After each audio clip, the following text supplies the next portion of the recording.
Buenas tardes y bienvenidos a otra sesión de Catlego. El día de hoy vamos a ver alteraciones del ritmo cardíaco. Vamos a hacer estas sesiones similares a las anteriores. En esta preparación para el examen nacional es un tema muy importante que ustedes tienen que conocer. Es por eso que trajimos una serie de casos clínicos que podemos responder en grupo. Yo voy a estar al pendiente de las preguntas o comentarios que ustedes vayan teniendo a lo largo de la sesión y vamos a tratar de hacer esto lo más participativo posible. Vamos a empezar con el primer caso clínico del día de hoy.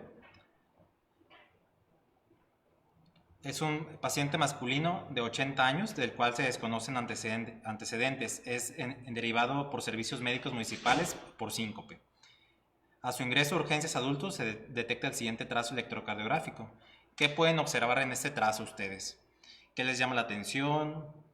¿Qué creen que sea? Observen bien los complejos, la P, el QRS. Es súper importante que ustedes sepan determinar primero si es un ritmo sinusal, si es un electro normal o tiene alguna alteración para que ustedes puedan contestar adecuadamente en su caso clínico. Vamos a dar unos minutitos para que ustedes mismos respondan. ¿Qué creen que pueda tener este trazo electrocardiográfico?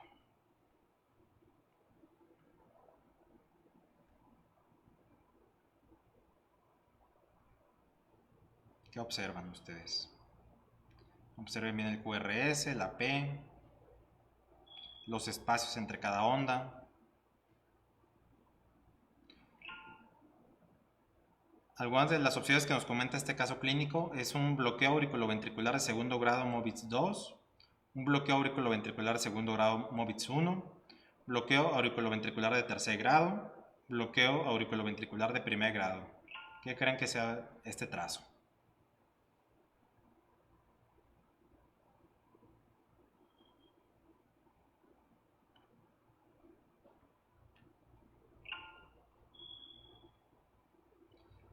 La segunda pregunta que se presenta en este caso clínico es ¿cuál es el pronóstico de este paciente? Igual, como hemos estado participando, ¿cuál creen que sea el pronóstico en este paciente? Comenta el doctor Roberto Alfredo, ausencia de onda P, intervalo de irregulares. Ajá. Entonces, comenta el doctor que no tenemos onda P y tenemos ondas irregulares. Hay que fijarse bien aquí porque sí tenemos ondas P. Observa, doctor, que en este caso tenemos aquí una onda P, aquí tenemos otra onda P, aquí está la otra, aquí está otra y aquí está otra. Sí están irregulares los complejos, como bien comentas, pero hay que observar bien que sí hay ondas P, hay onda T y hay complejo QRS. Pero hay que observar esto. Aquí si se fijan está la onda P, tenemos un espacio, el QRS, aquí tenemos otra onda P, QRS, onda P, una pausa, tenemos otra onda P y un QRS. ¿Qué es esto? Comenta el doctor Alex, Edward y Hover, inciso B. Inciso D, bloqueo auriculoventricular. No, B, perdón. Inciso B, bloqueo auriculoventricular de segundo grado, MOVITS 1. Muy bien, entonces, para nosotros poder conocer bien cuál es la patología en este caso clínico, tenemos que conocer los tipos de bloqueo que tenemos. Se trata de un bloqueo efectivamente, como ustedes comentan, pero hay diferentes tipos de bloqueo. Tenemos el bloqueo AB de primer grado. ¿Qué es un bloqueo AB de primer grado? Es aquel bloqueo en el cual solamente se encuentra prolongado el intervalo PR. O sea, no hay un alargamiento progresivo, no están los complejos cada quien por su lado, solamente tenemos un alargamiento progresivo del complejo PR y es mayor a 0.20 segundos. Entonces, ese es un bloqueo AB de primer grado, solamente un alargamiento del PR sin alargamientos progresivos y no desaparece, mayor a 0.20 segundos. Un bloqueo AB de segundo grado, ¿a qué corresponde? Tenemos dos tipos de bloqueo AB de segundo grado, se lo tienen que aprender bien. MOVITS 1, que es el fenómeno de Weckenbach, o el MOVITS 2. ¿Y a qué corresponden este tipo de bloqueo? Acuérdense que el bloqueo AB MOVITS 1 es un alargamiento progresivo, igual mayor a 0.20 segundos hasta que desaparece el complejo. Y el bloqueo AB MOVITS 2 no es un alargamiento progresivo, solamente es constante, constante, constante hasta que desaparece el complejo. ¿Y el bloqueo de tercer grado a qué corresponde? Es un bloqueo en el cual cada complejo está por su lado. Es decir, tenemos una onda P primero, luego enseguida otra onda P, y luego el QRS. Pero el orden entre las ondas P es igual que el complejo del QRS. Ahorita lo vamos a ver con una imagen. Entonces tenemos que recordar que cada cuadrito del electrocardiograma mide 0.04 segundos. Un cuadro grande equivale a 0.20 segundos. Y si son 5 cuadritos pequeños, multiplicado por 0.4, equivale a 0.20 segundos, que corresponde a un cuadro grande. Entonces aquí está un poquito mejor explicado. Cada rayita azul que ustedes pueden observar es 0.04 segundos.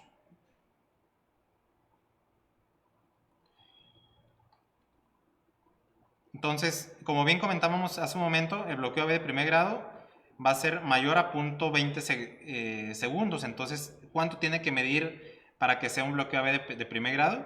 Pues mayor a 5 cuadritos, ¿verdad? Entonces aquí tenemos un bloqueo AB de primer grado, tenemos la onda P aquí, y si se fijan el espacio de segundos y mayor a 0.20 segundos.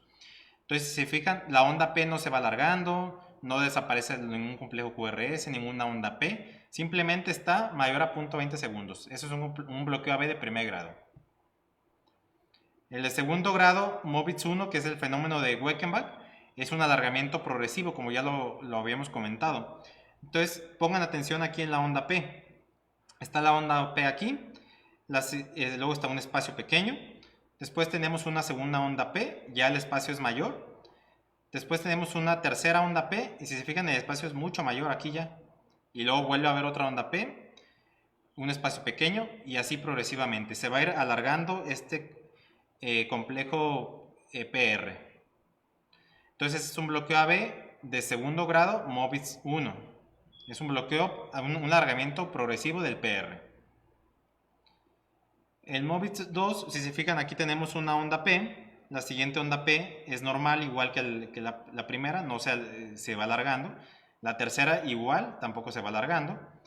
Y enseguida ya tenemos la onda P, pero ¿qué pasó aquí? Ya no apareció el complejo QRS, ¿verdad?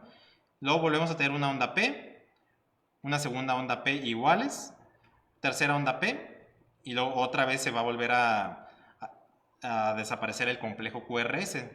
Entonces este es un bloqueo AB Mobitz 2.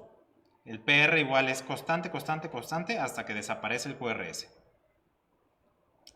Y el tercer grado, aquí la clave para poder identificar un bloqueo AB de tercer grado es que ustedes observen las ondas P.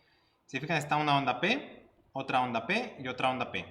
Entonces generalmente cuando ustedes vean 2, 3 ondas P seguidas y que no corresponde posteriormente un QRS, estamos ante un bloqueo AB de tercer grado. Igual aquí observen, onda P, una onda P aquí a lo mejor en el complejo QRS, y hasta aquí entonces es cuando aparece el QRS. Onda P, onda P. Entonces cada quien anda por su lado. La onda P lleva el mismo ritmo en cada onda P y el QRS lleva el mismo ritmo. Si fijan, la distancia de aquí a aquí es la misma distancia de aquí a aquí. Igual que la misma distancia de aquí a aquí y de aquí a aquí. Entonces cada complejo anda por su lado. Entonces aquí es importante que ustedes puedan identificar bien un bloqueo AB de tercer grado. Entonces volvemos a la pregunta. Ahora sí que ustedes ya conocen cómo son los bloqueos. ¿Alguien que guste participar en qué tipo de bloqueo es este? Observen bien, tenemos una onda P aquí. Aquí tenemos otra onda P, otra onda P, otra onda P, otra onda P. Tenemos dos ondas P seguidas y no hay un QRS. Entonces, ¿qué tipo de bloqueo tenemos? ¿Alguien que guste participar?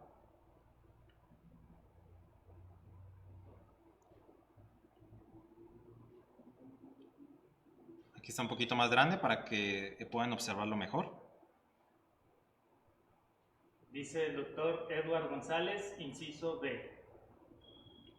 Inciso D, un bloqueo auriculoventricular de primer grado. B de Beto. Perdón. Bloqueo auriculoventricular de segundo grado, Mobitz 1. Aquí hay que poner mucha atención. Si se fijan, yo les comenté anteriormente que cuando ustedes tuvieran dos ondas P seguidas o tres ondas P, seguidas de un QRS, o que no corresponde cada onda con un QRS, es un bloqueo AB de tercer grado. Si se fijan, aquí hay onda P, o sea, cada quien anda por su lado. Igual aquí, una onda P aquí está, la otra P aquí está, aquí hay otra P. Entonces, si se fijan aquí, por ejemplo, no hay un QRS seguido. Sí hay una pausa, pero no hay un QRS. El QRS está aquí, aquí hay otro QRS, aquí otro QRS, o sea, cada quien está por su lado. Entonces se trata de un bloqueo auriculoventricular de tercer grado. ¿Y cuál sería el pronóstico para este paciente? ¿Qué piensan ustedes que ante un bloqueo AB de tercer grado sea el pronóstico? ¿Alguien que guste participar?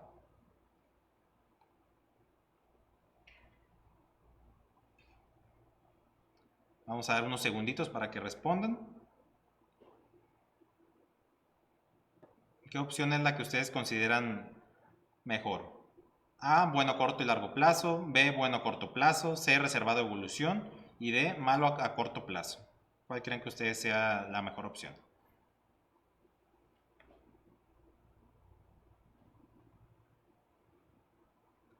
Comenta la doctora Graciela, bueno a corto y largo plazo. La doctora Laura, así como el doctor Joel y Jos, y RL Vega, inciso D de dedo. Okay. Malo a corto plazo, comenta la mayoría. Efectivamente, es un bloqueo AB de alto grado. Entonces, todos los bloqueos AB de alto grado tienen mal pronóstico. Si les ponen en su examen nacional un bloqueo AB de primer grado, un bloqueo de segundo grado MOBITS 1, buen pronóstico. Pero si ya les ponen un bloqueo AB de segundo grado o uno de tercer grado, cuidado, porque esos pacientes se bloquean, hace bradicardia y puede caer en paro en cualquier momento. Entonces, como regla, segundo grado MOBITS 2 y bloqueo de tercer grado, mal pronóstico, a corto plazo. En cualquier momento ese paciente se puede complicar y requerir maniobras de RCP e intubación. Primer grado o un MOBITS 1, buen pronóstico. Entonces, acuérdense bien de esta regla que les estoy dando. Reservada evolución, si se os llegan a poner en su examen nacional, descartado por completo, porque reservada evolución no es un pronóstico. Es algo que muchas veces muchos médicos ponemos en las notas, pero no está sustentado ni legalmente ni por bibliografía. Entonces, malo a corto plazo es la respuesta correcta. Bueno, corto y largo plazo ya lo habíamos comentado, solamente bloqueo AB de primer grado o un MOBITS 1 y bueno a corto plazo de igual forma. Entonces la respuesta correcta es la respuesta de bloqueo AB de tercer grado, está habitualmente asociado con un mal pronóstico, alta susceptibilidad de síncope bradiarrítmico y paro cardioventricular. Tenemos el mismo caso, la tercera pregunta dice, ¿cuál es el tratamiento indicado para este paciente? Ya habíamos comentado, es un bloqueo AB de tercer grado. ¿Qué le harían a este paciente? Le ponen un marcapaso temporal y posteriormente un definitivo tras descartar uso de antiarrítmicos. La B, le ponen calcioantagonistas intravenosos. La C, un beta bloqueador intravenoso. O la D, digoxina. ¿Qué le harían ustedes a este paciente? Alguien que guste participar. Recuerden que les comenté, es un bloqueo AB de tercer grado, o sea, un mal pronóstico para el paciente y un bloqueo de alto grado. ¿Qué le harían a este paciente ustedes si ustedes estuvieran en la sala de choque? Comenta el doctor Fernando Sereno, el doctor Martín Ramos, Pablo Velarde, Moreno Guillén, inciso A. Inciso A, perfecto. Un marcapaso temporal y posteriormente un definitivo.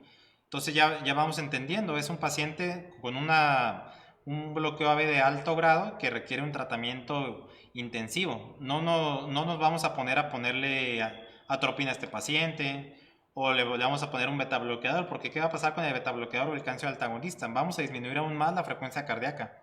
Entonces, si nuestro paciente está bloqueado, ¿qué vamos a hacer con estos medicamentos? Pues bloquearlo más, al igual con la digoxina. Entonces, mucho cuidado con calcioantagonistas, betabloqueadores y dioxina porque van a bloquear más al paciente. Y si el paciente ya está complicado, pues lo vamos a complicar más todavía con estos fármacos. Tampoco vamos a perder el tiempo poniendo atropina, dopamina, dobutamina como marca el algoritmo de bradicardia. Nos vamos a ir directamente a un marcapaso. Puede ser transvenoso si ustedes no tienen en sus unidades marcapaso temporal y mucho menos definitivo. Pueden ponerle el transcutáneo al inicio y posteriormente le pueden poner el marcapaso temporal que es el transvenoso y el definitivo, que ya es un marcapaso que el paciente se va a quedar probablemente de por vida. ¿Por qué? Porque es un bloqueo de tercer grado, un mal pronóstico para el paciente y alto grado. Si después en su examen nacional un bloqueo AB de primer grado, un MOBIS 1, ¿qué opción van a poner ustedes? Pues ahí sí le pueden poner atropina, dopamina, dobutamina, adrenalina, incluso cualquier fármaco que aumente la frecuencia cardíaca, como marca el algoritmo de ACLS para bradicardia. Pero en un bloqueo de alto grado, como es un bloqueo AB de segundo grado, MOBIS 2 o un bloqueo de tercer grado, no se la piensen. Hay que ponerle marcapaso a este paciente. Muy bien. Cualquier duda que vayan teniendo conforme a los casos clínicos pueden irme preguntando. Acuérdense que estamos aquí para aprender, no importa si se equivocan en este momento, pero en su examen nacional no se vale equivocarse. Entonces, como ya comentábamos, la respuesta correcta es la respuesta A. Está indicado implantar un marcapaso definitivo en los pacientes con bloqueo B de segundo grado avanzado y bloqueo B de segundo grado avanzado sintomático independiente del nivel anatómico del bloqueo, así como bloqueo B de tercer grado. Perfecto. Entonces vamos a ir al segundo caso. Es un hombre de 65 años, el cual cuenta con antecedentes de hipertensión arterial sistémica, un infarto agudo al miocardio hace 6 años manejado con un cateterismo cardíaco. Se desconocen más datos. Está en manejo actual con enalapril, 10 miligramos cada 12 horas, aspirina cada 24 horas, pravastatina 10 miligramos cada 24 horas. Acudió a esta ocasión por palpitaciones de inicio y fin súbito. No tiene un desencadenante aparente de hasta 10 minutos de duración y le realizaron un holter de 24 horas mostrando el siguiente trazo. Obsérvelo bien. ¿Qué creen que tenga este paciente? Observen, hay un complejo QRS, luego hay una serie de ondas, otro QRS. Observen bien cómo es la distancia entre QRS, si es regular, si es irregular, si hay onda P, si hay QRS, si hay onda T. ¿Qué pueden observar ustedes? Doc, le pregunta el doctor Edward González, cuando es un bloqueo AB de tercer grado aparece 3P que no conduce. Sí, acuérdate, doctor, que en el bloqueo AB de tercer grado, las ondas P van a estar por su lado y el QRS va a estar por su lado. Entonces tú puedes tener, por ejemplo, 2 o 3 ondas P simultáneas y luego tener un QRS. Aquí la regla es que tú tienes que medir la distancia entre tus P, tiene que ser igual esa distancia porque cada onda se supone que está por su lado, cada onda P. Y la distancia entre cada QRS que también va a ser igual porque cada QRS está por su lado. Entonces, esta es la clave para tú poder identificar un bloqueo AB de tercer grado. Acuérdate, bloqueo AB de primer grado, solamente alargamiento. Bloqueo AB de segundo grado, MOBIS 1, se va alargando la onda P hasta que desaparece. Y la onda en el bloqueo AB de segundo grado, MOBIS 2, no se alarga la onda P, simplemente es constante hasta que desaparece el QRS. Comenta la doctora Carolina, el doctor Marco Paulín, la doctora Day, la doctora Betty, el doctor Israel, fibrilación auricular. Muy bien. Entonces ustedes comentan que el diagnóstico de este paciente es una fibrilación auricular. Tenemos algunas otras opciones como son extrasístoles supraventriculares, taquicardias ventriculares o flúter auricular. La mayoría de ustedes comentan que es una fibrilación auricular. Ahorita vamos a ver. Entonces, efectivamente, como ustedes comentan, es una fibrilación auricular. ¿Y qué es una fibrilación auricular? Ustedes tienen que recordar bien en su examen nacional que es una arritmia sostenida, es la arritmia más frecuente. Generalmente se presenta en un 2% de la población general. Van a aparecer estímulos desorganizados a nivel auricular con una frecuencia cardíaca entre 350 y 600 latidos por minuto. Generalmente estas frecuencias son tan elevadas que van a generar una pérdida de la contracción de las aurículas y éstasis de la sangre. Generalmente por eso es que aparecen trombos, porque las aurículas están fluctuando, entonces aparecen trombos y se pueden desencadenar a provocar un infarto agudo al miocardio o un EBC. Entonces, si ustedes les llegan a preguntar en su examen nacional, principal arritmia que provoca EBC, una fibrilación auricular, que no se les olvide. Entonces vamos a tener diferentes tipos de fibrilación auricular. Tenemos el primer diagnóstico de una fibrilación auricular. ¿Y qué es esto? Una FA de inicio reciente. Generalmente estos pacientes no se conocen con ningún tipo de arritmia, simplemente van al servicio por palpitaciones. Le toman un electro y tiene una fibrilación auricular. Ahorita vamos a observar con mayor detalle cómo se manifiesta en el electrocardiograma.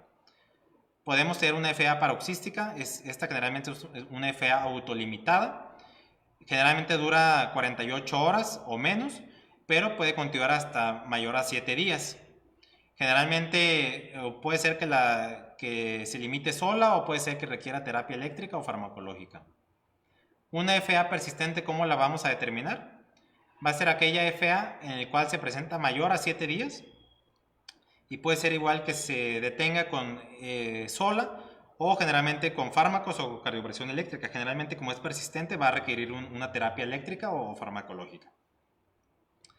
La FA persistente prolongada generalmente va a ser mayor a un año o hasta la toma de decisión de que esa arritmia la detenga algún médico urgenciólogo, algún cardiólogo, algún médico general, cuando ya le da un tratamiento a este paciente.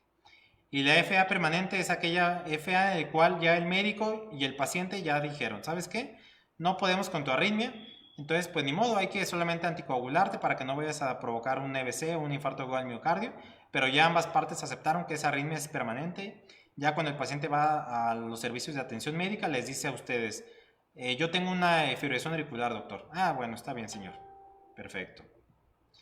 Entonces, ¿cuál es la característica electrocardiográfica de una fibrilación auricular? Como ustedes bien lo comentaron en su caso clínico. Si se fijan, la distancia de aquí a aquí es diferente de la distancia de aquí a aquí. Entonces, primera característica, distancia entre QRS distinta. Si se fijan, de aquí a aquí mide diferente de aquí a aquí. Es la primera característica que ustedes tienen que observar. ¿Cuál es la otra? No hay ondas P. Se fijan, vemos muchas ondas, pero no son ondas P, son conocidas como ondas F. Entonces ustedes tienen que tener cuidado. Siempre que ustedes vean una arritmia irregular, tienen que pensar en una fibrilación auricular. Si eso le añaden que no hay ondas F, fibrilación auricular. Muchas veces van a ver una frecuencia cardíaca elevada, que puede ser hasta de 300, como ya lo comentamos. Y ustedes van a ver, ¿es regular o irregular? Ok, es regular mi frecuencia cardíaca, ¿qué van a pensar? Una taquicardia supraventricular. Ya no van a pensar en una FA porque su ritmo es regular. Si es irregular, van a pensar en una FA de respuesta ventricular rápida. Acuérdense, la FA también se puede manifestar con una frecuencia cardíaca normal o una frecuencia cardíaca baja, que lo vamos a conocer con una frecuencia cardíaca de respuesta ventricular baja, o una frecuencia de respuesta ventricular media, que es cuando está entre 60 y 100, y mayor a 100, una frecuencia ventricular rápida, mayor a 100 latidos por minuto. Entonces, no hay dudas para diagnosticar una fibrilación auricular, los tipos de fibrilación auricular, recuerden que la principal es la arritmia, la principal que provoca EBC. Entonces, ustedes tienen que conocer bien cuáles son las características de una fibrilación auricular para su examen nacional. Muy preguntable. Flúter auricular. Si fijan, es muy parecido a la FA, pero ¿cuál es la característica de un flúter? Que la distancia entre QRS son normales. También las ondas que se manifiestan aquí no son ondas P, son ondas F también. Pero la distancia entre QRS también es igual. ¿Sale? Entonces aquí, así es como vamos a distinguir una fibrilación auricular de un flúter auricular. QRS iguales en el flúter auricular. ¿Ninguna duda con fibrilación auricular? ¿Y cómo lo vamos a tratar? Acuérdense, podemos solamente controlar la frecuencia cardíaca con metoprolol, un beta bloqueador, o controlar el ritmo con amiodarona. Entonces, cualquiera de las dos opciones son válidas. Generalmente se presenta los pacientes con una frecuencia ventricular rápida, entonces por eso es que preferimos solamente controlar la frecuencia cardíaca. Ya posteriormente podemos controlar el ritmo, pero inicialmente frecuencia cardíaca hay que controlarla. Tenemos el tercer caso clínico. Es un hombre de 80 años que se encuentra en seguimiento por fibrilación auricular permanente, no valvular, sin comórbidos de importancia. Acude a revaloración, está estable el paciente a nivel cardiovascular. Al momento solamente lo manejaron con acenocumarina, 1 miligramo cada 24 horas, y metoprolol, 25 miligramos cada 12 horas. Están controlando la frecuencia cardíaca. Le toman el siguiente electrocardiograma mostrando el siguiente trazo. ¿Qué observan en este electro ustedes? Obsérvenlo bien, igual observen que tenga todos sus complejos que la distancia entre cada QRS sea igual, que la distancia entre cada P sea igual, que el PR sea igual. ¿Qué observan en este trazo? En sesiones anteriores de CATLEGO ya pudimos observar una interpretación básica de electrocardiograma para que quien tenga duda todavía con electro lo puedan revisar en su casa tranquilamente y que no haya dudas. Acuérdense, electro es una parte fundamental. Aquí está un poquito más clara la imagen. Y la pregunta dice, ¿cuál es el diagnóstico del paciente? La respuesta A dice electrocardiograma normal.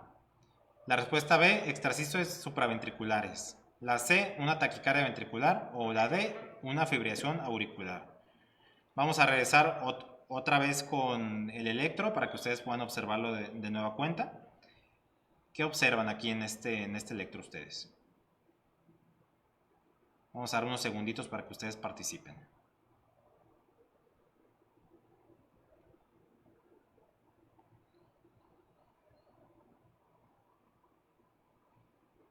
Comenta el doctor Luis Fernando, bradicardia. Bradicardia, Luis Fernando. A ver, vamos a contar más o menos como cuánto sería de frecuencia cardíaca. Es un electrocardiograma irregular, acuérdense. Pero más o menos vamos a ver cuánto tuviera de frecuencia cardíaca. Más o menos tiene 75 latidos por minuto, doctor. Entonces no entra en la definición de bradicardia, no es una bradicardia. ¿Qué otra cosa podemos observar?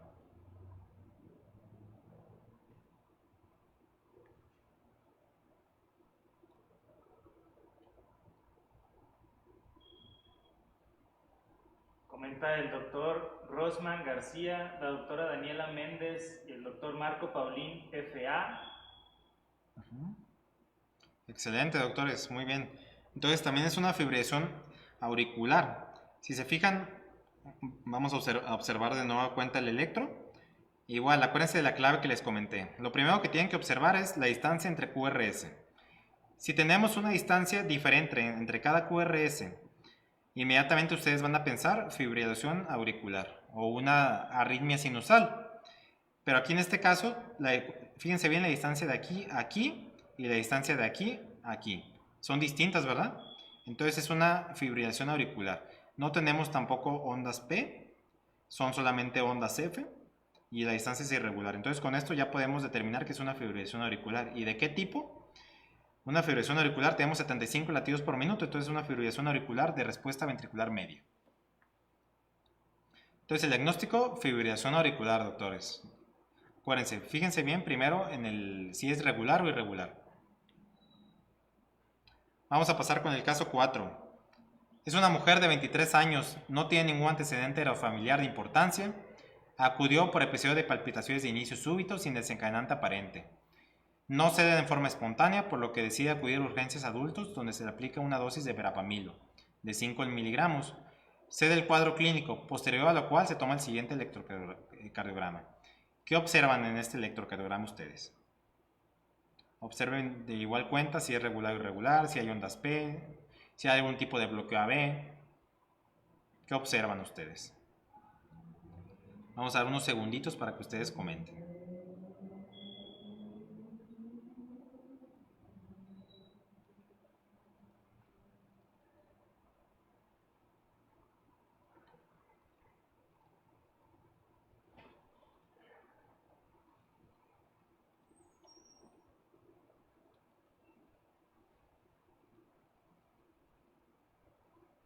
¿Alguna duda que tengan hasta el momento o algo que gusten comentar?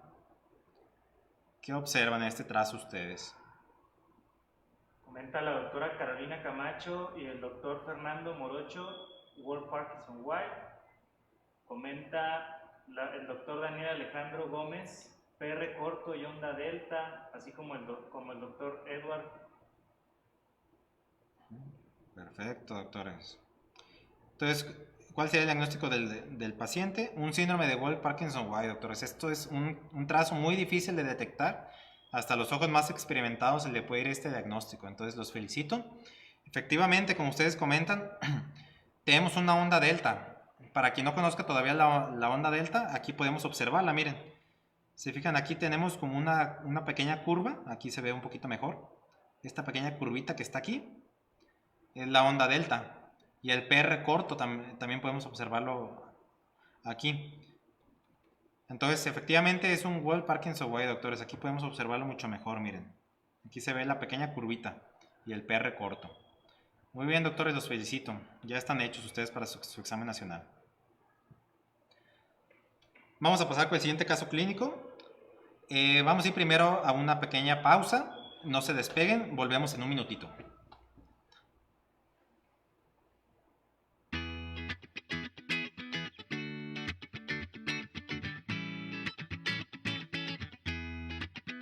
Hola doctor, doctora. Gracias por vernos. Queremos invitar al curso Los 50 Esenciales, en el que te ayudaremos a dominar los temas del ENARM y a conseguir tu sueño de ser especialista. Durante las 8 semanas de curso, formarás parte de nuestra metodología de estudio BIRMA-PC. Te acompañaremos con videos, resúmenes, mapas conceptuales, palabras clave, preguntas rápidas, contenido extra, simulacros. Imagínate tener la seguridad de que tendrás más de 200 preguntas correctas en tu examen. Mándanos mensaje después de esta transmisión para más información. Ser especialista es lo tuyo. Que pases el ENARM, lo nuestro. Ya regresamos. Vamos a continuar con los casos clínicos que ya habíamos estado llevando. Recuerden, cualquier duda que tengan me pueden preguntar con confianza. Aquí voy a estar al pendiente de los comentarios, preguntas, cualquier respuesta es válida. Ahorita se pueden equivocar, pueden hacer todas las preguntas que quieran. En su examen nacional ya no se pueden equivocar con ninguna. Entonces, el siguiente caso clínico, doctores, es un paciente masculino, 70 años, que está en seguimiento por síncope en estudio. Con antecedente de importancia, es diabético tipo 2, se maneja con insulina glargina, 15 unidades cada 24 horas. Niega uso de cronotrópicos negativos. Le realizan un holter de 24 horas mostrando el siguiente trazo. Un trazo muy llamativo. ¿Qué pensarían ustedes si ustedes les presentaran en su examen nacional a este paciente? ¿Cuál sería su diagnóstico electrocardiográfico que ustedes tendrían? Tenemos varias opciones. Tenemos la respuesta A, un bloqueo AV completo. La respuesta B, incompetencia cronotrópica. La respuesta C, enfermedad del nodo sinusal, variedad bradicardia sinusal. Y la respuesta D, enfermedad del nodo sinusal, variedad pausa sinusal. Vamos a regresar con el trazo para que puedan observarlo de nueva cuenta. Observen si los complejos, igual como ya lo habíamos comentado, son regulares, qué frecuencia cardíaca tiene, si hay un alargamiento progresivo del PR, si el PR es constante, la distancia entre cada P, la distancia entre cada QRS. ¿Qué pensarían que tiene este paciente?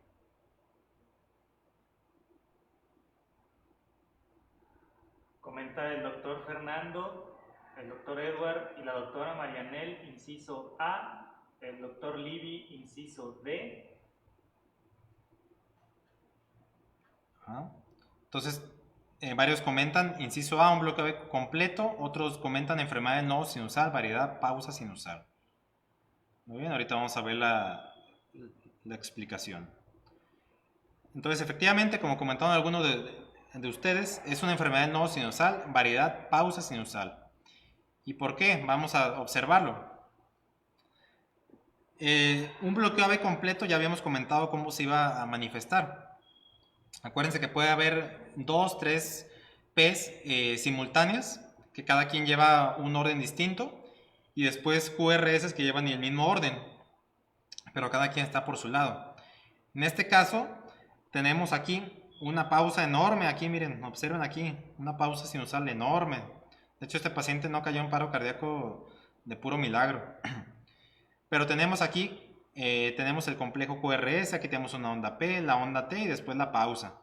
Después tenemos de nuevo la onda T, QRS, aquí tenemos una onda P, otra onda P por aquí y la pausa sinusal. Cuando ustedes les presenten su examen nacional, una pausa así de grande, inmediatamente piensen que es una enfermedad del nodo sinusal.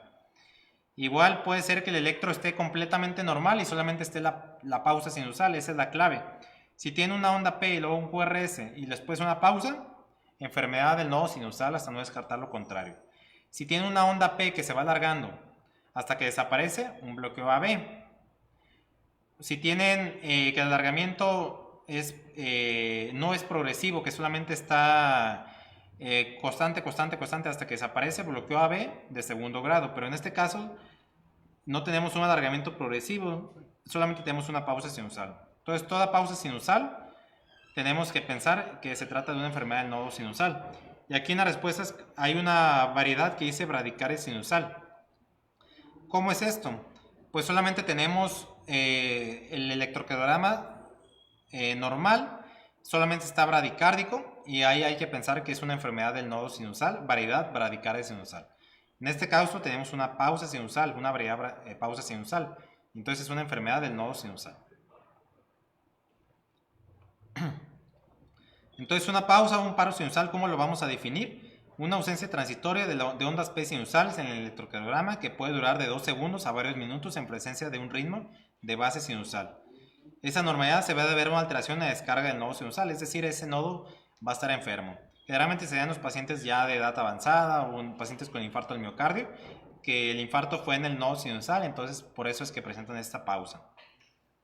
Entonces hay que observar bien cuál es el electrocardiograma de un nodo sinusal enfermo. Muy bien. Vamos a pasar al caso 6. Nos dice el caso 6, es una mujer de 18 años de edad. El único antecedente de importancia es un trastorno ansioso depresivo en manejo con sertralina, una tableta 50 miligramos vía oral cada 24 horas. Acudió a la consulta refiriendo palpitaciones asociadas a cuadros de ansiedad extrema de aproximadamente 15 minutos de duración.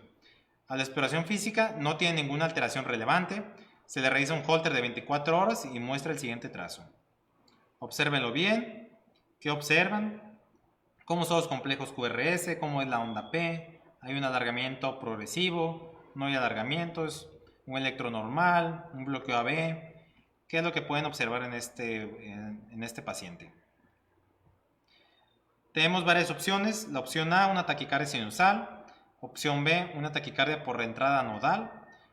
Un síndrome de Wolff-Parkinson-White o ninguna de las anteriores. Doctor, comenta el doctor Alex Rosas, ¿y cuál es el manejo de esa pausa sinusal en urgencias? En urgencias va a depender mucho si el paciente te está dando síntomas.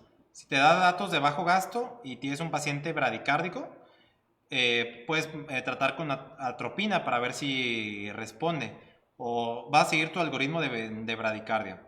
Atropina, dopamina. Si el paciente no te responde a los fármacos, puedes tener un marcapaso transcutáneo inicialmente, posteriormente un transvenoso o un definitivo.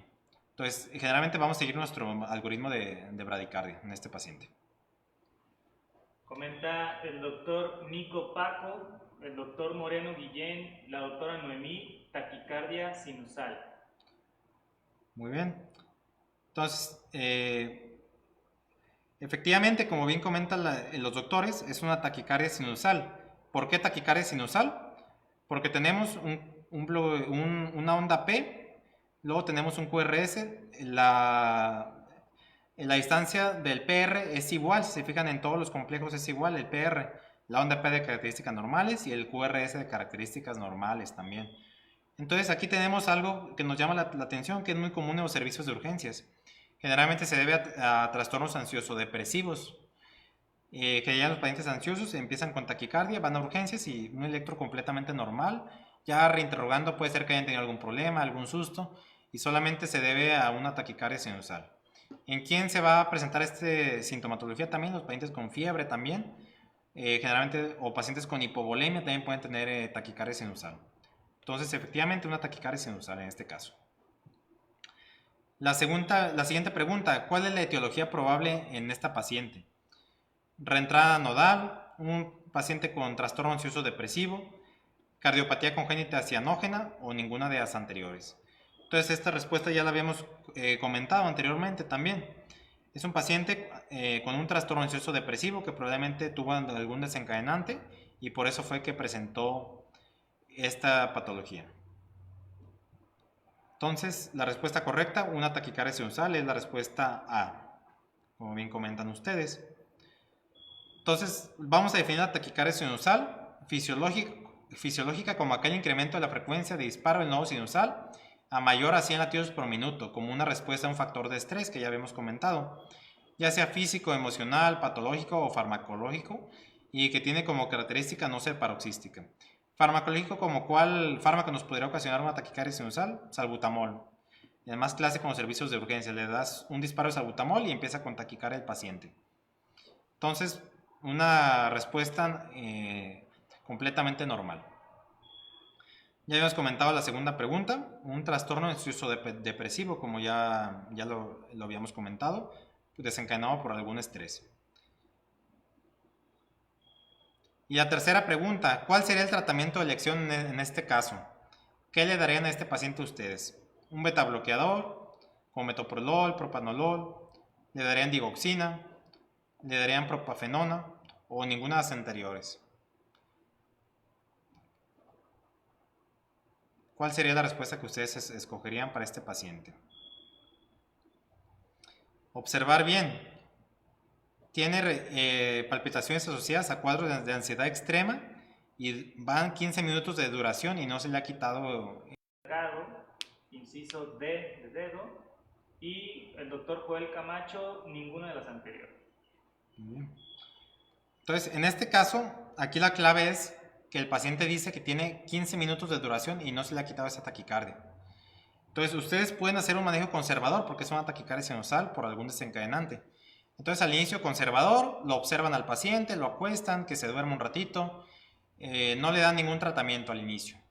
Pero ya, si ustedes ven que el paciente está asintomático, está muy ansioso, que esa taquicardia no cede, entonces sí, ahí sí le pueden dar un beta bloqueador. Pero inicialmente el manejo es conservador.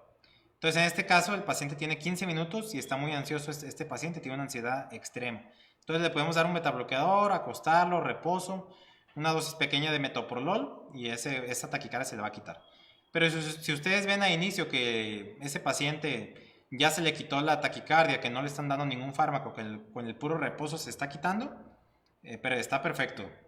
Siempre y cuando cedan las palpitaciones, porque es muy molesto para ellos estar con esa taquicardia tan extrema. Entonces, en este caso es un beta bloqueador porque no se le quitan las palpitaciones.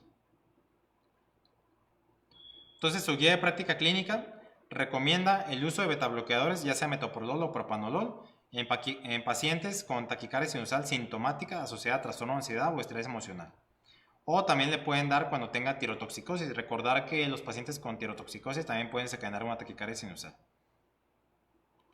Si no tenemos metoprolol o está contraindicado, ¿qué le podemos dar también? Un calcioantagonista como dialtiazem o verapamilo. También son muy efectivos en estos casos.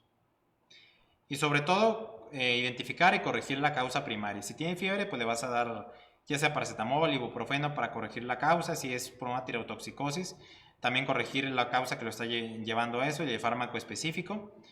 Y si es solamente por estrés, pues solamente reposo y esperar que se le quite, si no, un beta bloqueador. El caso 7. ¿Qué nos comenta el caso 7? Es un paciente masculino de 80 años de edad. Acudió a urgencias adultos por palpitaciones de inicio súbito, sin desencadenante aparente de 2 horas de evolución. Como antecedente de importancia, refiere infarto de miocardio hace 4 años, súper importante este antecedente, con cirugía de revascularización miocárdica, con colocación de 4 hemoductos, así como diabetes mellitus tipo 2, y le toman el siguiente electrocardiograma. ¿Qué observan en este trazo ustedes? ¿Qué es lo que más les llama la atención? Pregunta la doctora Mileni, ¿y a partir de qué momento o a los cuántos minutos de tratamiento conservador iniciamos con beta bloqueadores? A los 15 minutos, o si el paciente está muy sintomático, si el paciente les comenta, ¿sabe qué, doctor? Siento que el corazón se va a salir, estoy muy ansioso, esto me está provocando más ansiedad y está acelerándose. Entonces le podemos dar un beta bloqueador para disminuir un poquito la frecuencia cardíaca. O si a los 15 minutos tú observas que esa frecuencia cardíaca no va a ceder, le puedes dar una dosis pequeña de beta bloqueador. Entonces, volviendo acá al caso clínico, tenemos este electrocardiograma, un paciente infartado. Hace 4 años le hicieron una cirugía de revascularización y le pusieron 4 hemoductos. Aquí está un poquito más claro el electro. ¿Qué pueden observar aquí en este trazo? Comenta el doctor Irving Mercado y el doctor Josué Guevara, ausencia de onda P. ¿Algo más que observen? El doctor Víctor RJ, el doctor Norm RG y la doctora Noemí Priego, taquicardia supraventricular. Muy bien, entonces tenemos varias opciones, una taquicardia sinusal, una taquicardia por entrada nodal, una fibrilación auricular o ninguna de las anteriores. Entonces, la siguiente pregunta dice, ¿cuál es el manejo farmacológico recomendado para este paciente? Le podemos dar propafenona, o le darían amiodarona 5 miligramos por kilo, o le darían flecainamida 100 miligramos, o no le dan nada a este paciente. ¿Qué le darían a este paciente ustedes?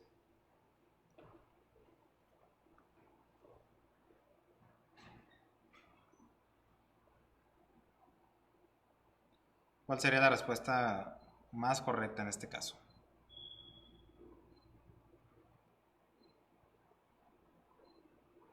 Comenta el doctor Moreno Guillén, doctor Edward, el doctor Gerardo, la doctora Day, inciso B de Beto,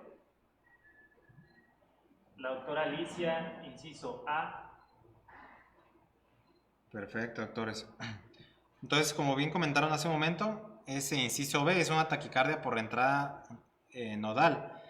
Es muy común, por eso les comenté que era muy importante el antecedente de un infarto al miocardio, porque generalmente los pacientes con infarto al miocardio pueden desencadenar una taquicardia por entrada nodal. Entonces, si se fijan aquí, la frecuencia cardíaca más o menos está en 150. Entonces, estamos de acuerdo todos que es una taquicardia, ¿verdad? No tenemos ondas P. Se fijan, están muy pegaditas. Aquí la onda T del complejo QRS no hay ondas P. Pareciera una taquicardia supraventricular, como bien comentaron. Y se va a deber a una taquicardia por entrada nodal. Generalmente muy común en los pacientes infartados. ¿Por qué taquicardia sinusal no? Porque no tenemos onda P. Entonces recuerden, una de las características de una taquicardia sinusal es que haya onda P. Fibrilación auricular tampoco, porque la distancia entre los QRS es la misma. Acuérdense que si fuera irregular, entonces sí estoy de acuerdo. Es una fibrilación auricular. Pero son regulares los complejos, entonces es una taquicardia supraventricular por entrada nodal. Ninguna de las anteriores tampoco, porque sí tenemos una respuesta correcta. Perfecto. ¿Y qué le vamos a dar a este paciente? ¿Cuál sería el manejo farmacológico recomendado para este paciente? ¿Qué le darían ustedes? ¿Cuál sería la respuesta correcta? ¿Cuál es el tratamiento de una taquicardia supraventricular por entrada nodal?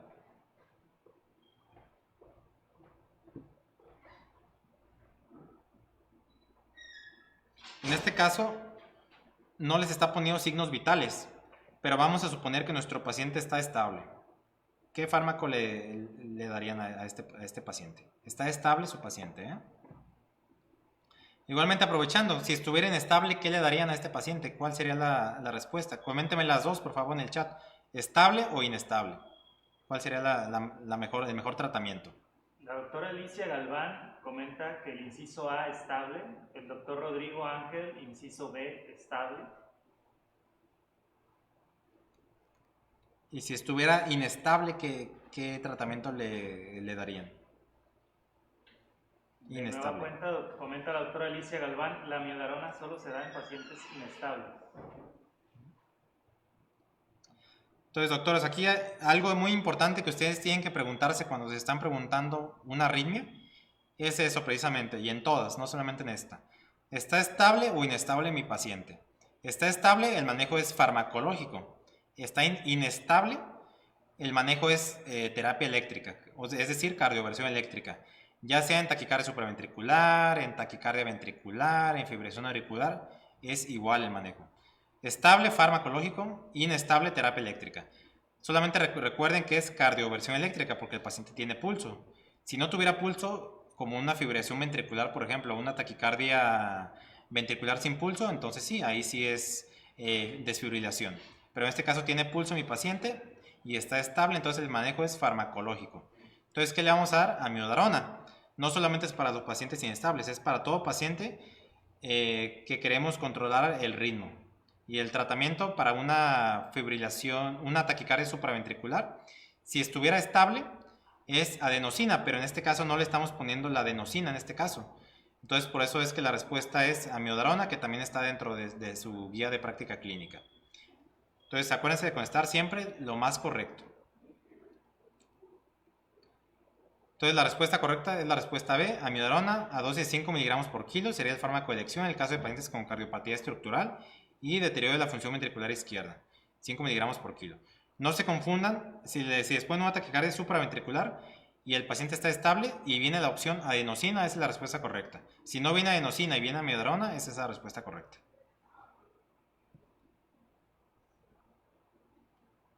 Pregunta del doctor Josué Guevara. ¿La miodarona sería si no responde a maniobras vagales? Efectivamente. Tu guía de práctica clínica y tu algoritmo ACLS te comenta primera opción, maniobras vagales. Segunda opción te comenta adenosina. En este caso, la respuesta más correcta sería adenosina, pero no la tenemos aquí, es por eso que es amiodarona la respuesta correcta. Si ustedes revisan su algoritmo, en una parte viene considerar amiodarona. Entonces, pero si les llegan a poner adenosina, es la respuesta correcta. Primero a maniobras vagales y después adenosina. Si ya agotaron todo el manejo farmacológico, entonces sí, terapia eléctrica. ¿Alguna otra pregunta que tengan hasta aquí?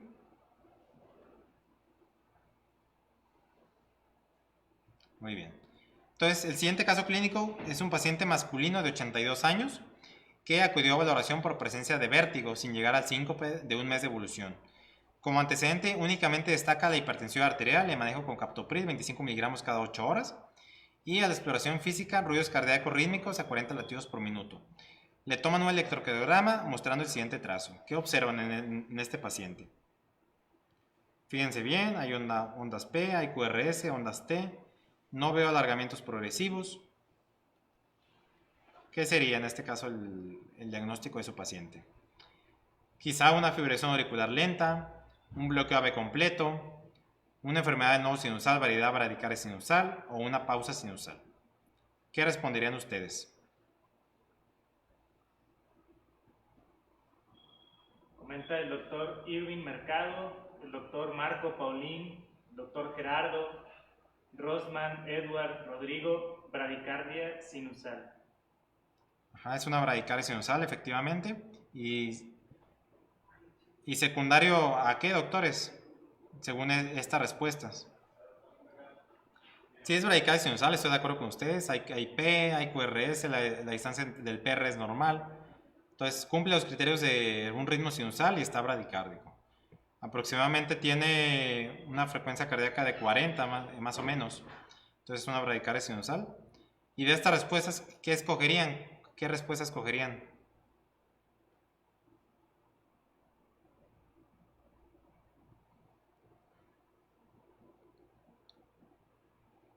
Está bradicardio por un bloqueo AV completo, por una fibrilación auricular lenta, por una enfermedad del nodo o simplemente hizo una pausa sinusal. Comenta el doctor José Miguel, doctor Víctor, el doctor Gandhi, inciso C. Efectivamente, doctores, el inciso C es la respuesta correcta. Vamos a volver aquí al trazo electrocardiográfico. Entonces tenemos una onda P. La distancia de la onda P al QRS es igual en todos los complejos. Tenemos un QRS, tenemos una onda T. Entonces cumple criterios de una bradicardia sinusal. Entonces siempre hay que tener mucho cuidado con estos pacientes. Y ya les había comentado, ante una bradicardia sinusal siempre tenemos que pensar en una enfermedad del nodo y que sea una variante bradicardia sinusal. Entonces, efectivamente, como bien comentan, enfermedad no sinusal con bradicardia sinusal. Y bueno, doctores, hasta aquí culminan los casos clínicos. No sé si tengan alguna duda, alguna pregunta que quieran realizar.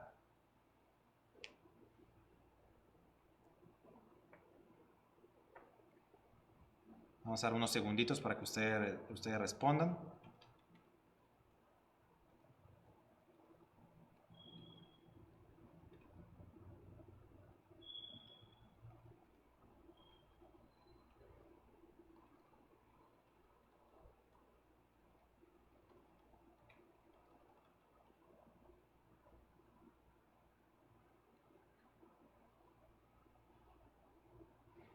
Comentan algunos doctores, ¿y el tratamiento? Igual, doctores, como habíamos visto anteriormente, se trata como toda bradicardia. Recuerden su algoritmo de ACLS. ¿Qué les comenta su algoritmo de ACLS primero? Atropina, 0.5 miligramos, máximo 3 miligramos. Posteriormente, dopamina, la dosis de 2 a 20 microgramos igual. Generalmente, cuando hay un nodo sinusal enfermo, a lo mejor no va a responder a fármacos, entonces generalmente vamos a terminar en marcapaso. Pero ustedes en su examen nacional, siempre que puedan una bradicardia, siempre piensen en su algoritmo. Claro que ya los bloqueos de alto grado generalmente no van a responder a fármacos, entonces van a requerir un marcapaso, ya sea temporal o definitivo. Pero siempre ustedes tienen que basarse en algoritmos, según su algoritmo de ACLS para una bradicardia. No sé si hay alguna otra duda, doctores, algo más que quieran aclarar en este momento. Es el mejor momento. Acuérdense, ahorita pueden tener miles de dudas, pero en su examen nacional no se pueden equivocar. Para eso estamos aquí, para aclarar todas estas dudas.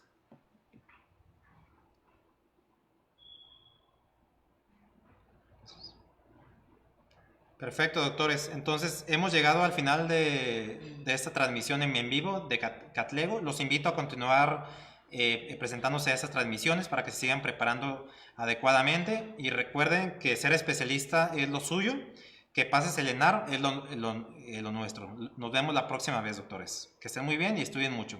Espero les haya gustado la sesión de hoy.